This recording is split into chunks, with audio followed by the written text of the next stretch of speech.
Jeb Bush came out yesterday with his major foreign policy speech.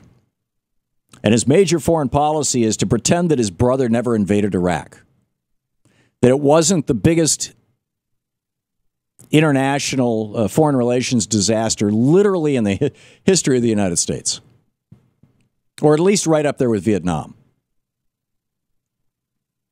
I would argue that this is actually a whole lot worse than Vietnam because the results have spilled out way beyond the region.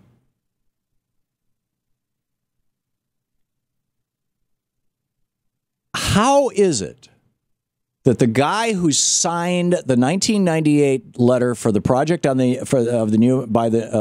project for a new American century, the guy who signed the letter in 1998, Jeb Bush,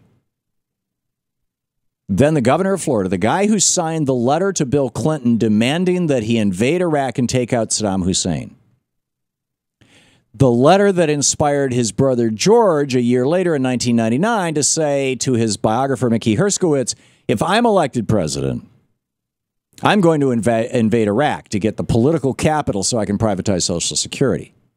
I'm not going to have a failed presidency like my daddy did. It's going to be a real war, not just a 3-day war.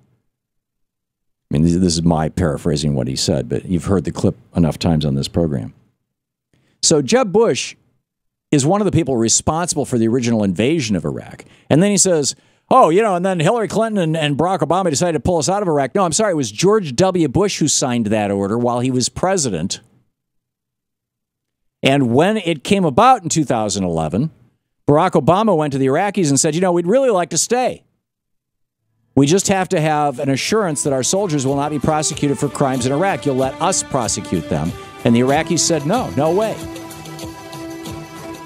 Somehow Jeb misses all this stuff. Somehow Jeb misses the fact that ISIS, who he's blaming Hillary Clinton and Barack Obama for, that ISIS came about, in Iraq anyway, it's almost entirely guys who used to be in the military who were laid off by George W. Bush's guy, Paul Bremer. You're listening to the Thom Hartmann Program. Call 202-536-2370. 500,000 armed Sunni men, the Iraqi army, laid off and told you may never work again by L. Paul Bremer and Wolfowitz. And this is crazy.